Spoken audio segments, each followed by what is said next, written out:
Hello friends, good morning. कैसे हो? मैं के.आर. चावड़ा आपका एक बार फिर से आयल डिफेंस एकेडमी में हार्दिक स्वागत करता हूं। जैसा कि दोस्तों मैंने कल भी आपका बहुत आभार जताया था कि मुझे आपके स्नेह और प्रेम की वजह से आज अनअकैडमी जैसे प्लेटफॉर्म ने कॉल किया है और वहां पे मैं लाइव क्लास भी ले रहा हूं। आज मेरी 3 बजे क्लास है। आज 1 मई है, 1 मई को 3 बजे मेरी क्लास है और 2 मई को 5 बजे है, 3 मई को 5 बजे है। उसमें मैं क्वेश्चन पोल भी कर रहा हूं। आप ज़्यादा से ज़्यादा मुझसे जुड़िए और जुड़ने के बाद वहां पे जो भी क्वेश्चंस मैं पोल करता हूं, थ्योरी भी समझा रहा हूं, आप वहां पे भी सीख सकते हैं और इस स्टूडियो के माध्यम से तो आप सीख ही रहे। दूसरी बात, हमारा जो मोबाइल ऐप है आयल एकेडमी, उसके ऊपर मैं ऑनलाइन टेस्ट वेस्ट सारे डाल रहा हूँ। ठीक है, डेली क्विज कंपटीशन चल रहा है। आप वो कंपटीशन हेल्ड कीजिए, उसके आंसर्स दीजिए, जल्दी से जल्दी मुझे आंसर चैट बॉक्स में भेजिए।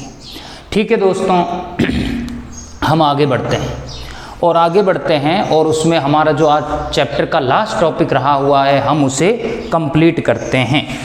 तो दोस्तों हमने कल शुरू किया था विभिन्न प्रकार के दोलन, various types of oscillation.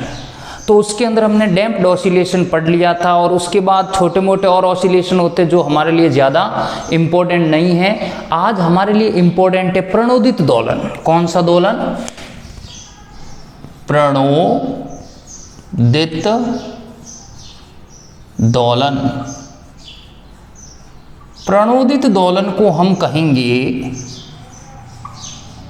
Forced oscillation. Clear? Forced oscillation ये क्या है सुनिए। प्रणोदित दोलन एक ऐसे दोलन होते हैं जिसमें क्या होता है कि जब किसी दोलक पर अपन बाह्य बल आरोपित करें, ठीक है, एक्सटर्नल फोर्स अगर एग्जर्ट किया जाता है किसी नोब पर या किसी सिंपल पेंडुलम पर, तो वो क्या करता है, एक्सटर्नल फोर्स की फ्रीक्वेंसी को एडॉप्ट कर लेता है, अपना लेता है और फिर वो दोलक उसी आवृत्ति से क्या करने लगता है, दोलन करने लगता है। ठीक, और उसमें दोलनों की संख्या भी उसकी बढ़ जाती है। देखिए कैसे, जैसे मान लीजिए ये एक सिंपल पेंडुलम है, ये अपनी स्वाभाविक आवृत्ति से ऑसिलेट कर रहा था ऐसे और ऐसे। मैंने इसके ऊपर एक्सटर्नल फोर्स एक्सर्ट किया तो ये क्या करने लगा, तेजी से चलने लगा। जो 10 मिनट में 5 दोलन कंप्लीट कर रहा था दोलक, आज वो 10 मिनट में 50 दोलन कंप्लीट करने लग गया। कहने का मतलब नंबर ऑफ ऑसिलेशंस इंक्रीजेस, दोलनों की संख्या बढ़ जाती। रीज़न ये है कि उसके ऊपर एक्सटर्नल फोर्स लगा दिया हमने। क्लियर? सिंपल सी बात है। अगर मान लो स्प्रिंग से लटकी हुई m द्रव्यमान की वस्तु है, mass of the object attach by the spring, उसको हम पुल करके छोड़ देते तो स्प्रिंग क्या करने लगता है, तेजी से दोलन करने लगता है कि नहीं लगता। यही चीज़ यहाँ पर होती है। इसका मतलब ये है कि जो हमने एक्सटर्नल फोर्स अप्लाई किया उस फ्रिक्वेंसी को इस नोब ने क्या कर लिया, एडॉप्ट कर लिया और एडॉप्ट करके क्या करने लगा, अब ये तेजी से ऑसिलेट करने लगा। तो इसको अपन बोलेंगे प्रणोदित दोलन, फोर्स्ड ऑसिलेशन। अब देखिए दोस्तों, जितना ये इंपॉर्टेंट नहीं है उससे ज़्यादा ये इंपॉर्टेंट है। वो क्या है? वो है अनुनाद। अनुनाद का मतलब है रेजोनेंस। ये क्या चीज़ है सुनिए। अनुनाद रेजोनेंस का मीनिंग होता है कि इसमें ये है कि जब हम किसी दोलक के ऊपर, पेंडुलम के ऊपर एक्सटर्नल फोर्स अप्लाई करें तो वो अपनी स्वाभाविक आवृत्ति से तो ऑसिलेट हो ही रहा था। उस समय उसकी नेचुरल फ्रिक्वेंसी और एक्सटर्नल फोर्स वाली फ्रिक्वेंसी दोनों क्या हो जाती है, इक्वल।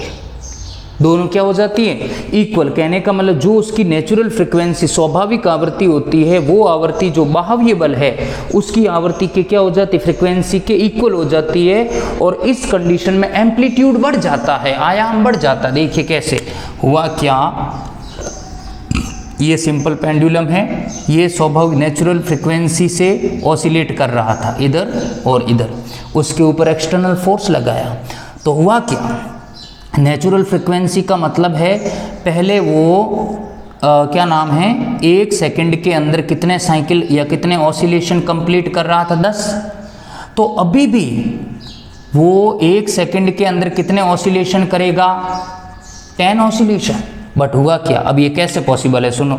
तो ऐसी कंडीशन में ये सिंपल पेंडुलम यहाँ नहीं जाएगा, ये अब यहाँ तक जाएगा, यहाँ तक जाएगा, इस तरह से जाएगा, तो इसका एम्पलीट्यूड तो बढ़ गया पर अभी भी वो 1 सेकंड में ऑसिलेशंस कितने कर रहा है, 10। तो इसका मीनिंग ये है, हम कहेंगे जो नेचुरल फ्रिक्वेंसी है वो एक्सटर्नल फोर्स की फ्रिक्वेंसी के क्या हो गई भाई, इक्वल हो गई।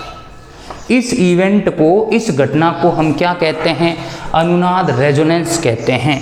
और रेजोनेंस बहुत ही ज़्यादा यूज़फुल टॉपिक है हमारे लिए, इसके एग्जाम्पल्स बहुत ज़्यादा पूछे जाते हैं। कौन कौन से एग्जाम्पल्स हैं, लिसन, ध्यान से सुनना, कि किसी भी देश की जो सरकार होती है, the government of any country advise to one soldiers, वो अपने सैनिकों को ये सलाह देती है कि आप कदम ताल करते हुए किसी पुल को पार नहीं करोगे। The government of any country advise to own soldiers doesn't cross any bridge during the parade. Parade करते हुए आप किसी ब्रिज को, पुल को पार नहीं करोगे। क्या रीज़न है, क्योंकि अगर सैनिक कदम ताल करते हुए, परेड करते हुए पुल में से गुजरेंगे तो पुल, ब्रिज क्या होगा, वाइब्रेट। तो ब्रिज के वाइब्रेशंस की जो फ्रिक्वेंसी है और उनके कदमों की, उनके जो फुट पुल के ऊपर गिर रहे हैं उनकी फ्रिक्वेंसी, दोनों के मैच होने का क्या रहता है, भय रहता है, इट्स फियर, ठीक। और जब नेचुरल फ्रिक्वेंसी और उस कदमों की फ्रिक्वेंसी अगर मैच हो गई तो पुल के वो जो पार्टिकल्स है, ब्रिज के पार्टिकल्स है, वहाँ से डिस्प्लेस होंगे और पुल के पतला होकर, या हम कहें थिन होकर, उसके डहने का, टूटने का, ब्रेक होने का भय रहता है। यही रीज़न है कि जो सेना के नौजवान होते हैं वो कभी भी परेड नहीं करते ब्रिज के ऊपर, नॉर्मल वे में वहाँ पे चलते हैं। That's why natural frequency becomes equal to the external force frequency. दूसरा एग्जाम्पल क्या है, दूसरा एग्जाम्पल है रेडियो प्रसारण। मैं यहां लिख देता हूं, दूसरा एग्जाम्पल है मेरा रेडियो प्रसारण, रेडियो कम्युनिकेशन। क्लियर। अब रेडियो में क्या होता है कि किसी भी चैनल के थ्रू जिस फ्रिक्वेंसी पे कोई सिग्नल भेजा जाता है, तो रेडियो में ट्यूनर के द्वारा वो सिग्नल, वो फ्रिक्वेंसी हमको एडजस्ट करनी पड़ती है। जब ट्यूनर उसी फ्रिक्वेंसी को रेडियो के सर्किट के अंदर इन्वॉल्व कर देता है तो जो सिग्नल जिस फ्रिक्वेंसी पे आया है वो फ्रिक्वेंसी और ट्यूनर के द्वारा मैच की गई फ्रिक्वेंसी दोनों क्या हो जाती है, इक्वल। और यही वजह है कि उस समय वो गाना सबको सुनाई देता है। फॉर एग्जाम्पल, चिटिया कलाइया रे, सबको सुनाई देगा, आसपास वाले व्यक्ति को भी सुनाई देगा। रीज़न ये है कि सिग्नल की फ्रिक्वेंसी ट्यूनर वाली फ्रिक्वेंसी या इंटरनल सर्किट की फ्रिक्वेंसी के क्या हो गई, बराबर हो गई। इसलिए रेडियो प्रसारण में भी ये काम में आता है। तीसरा ये है कि कोई भी ट्रेन ड्राइवर हैं तो वो किसी सुरंग में से गुजरते समय हॉर्न नहीं बजाता। कहने का मतलब है कि a driver of the train doesn't blow the horn during passage tunnel, ठीक है ना। अगर किसी टनल में से ट्रेन गुजर रही है और ट्रेन ड्राइवर हॉर्न बजाएगा तो साउंड वेव प्रोड्यूस होगी, और साउंड वेव के प्रोपोगेशन की जो फ्रिक्वेंसी है टनल के पार्टिकल्स के वाइब्रेशन की फ्रिक्वेंसी के इक्वल होने का भय रहता है, ठीक है ना। इट्स अ फियर, जिससे अनुनाद हो जाएगा, रेजोनेंस हो जाएगा। रेजोनेंस होगा तो उस समय पार्टिकल्स में वाइब्रेशंस इंक्रीज होंगे, दूर दूर खिसकेंगे और सुरंग के ऊपर गिरने का भय रहता है। इसी वजह से ट्रेन ड्राइवर कभी हॉर्न नहीं बजाएगा। तीसरा ये है कि जब भूकंप होता है, अर्थक्विक होता है, तो अर्थक्विक के दौरान during the earthquake the seismic wave propagate inside to the अर्थ।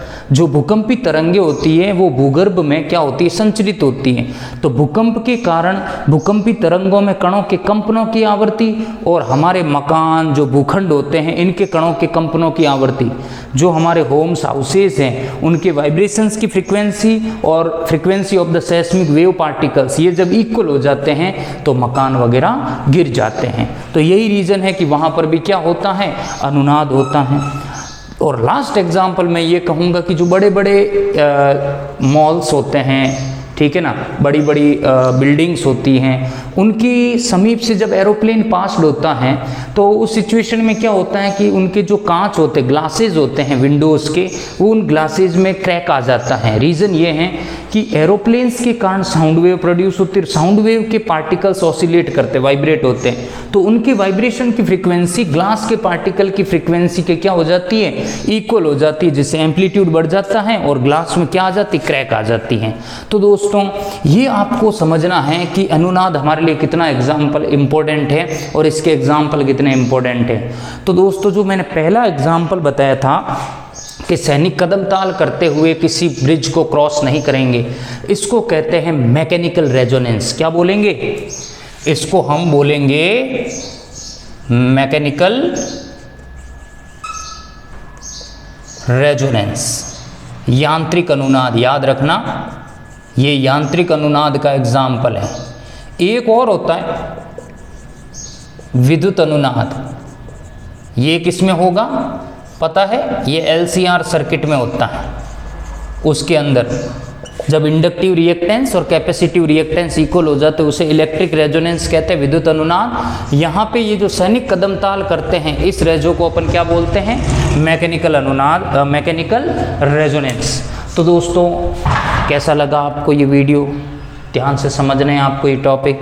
ये हमारा SHM चैप्टर कंप्लीट होता है और आपसे मेरी दरख्वास्त है कि आप ज़्यादा से ज़्यादा दोस्तों को शेयर कीजिए, ठीक है, और इन कॉन्सेप्ट्स को समझिए, ठीक है। और बाकी कल मैं इसके ऊपर क्वेश्चंस पुटअप करूंगा, आपके सामने कुछ क्वेश्चंस लाऊंगा, क्वेश्चंस का वीडियो आएगा आपके सामने, क्लियर। तो हम काफ़ी क्वेश्चन डिस्कस करेंगे, हमारे साथ जुड़े रहिए। Thank you so much.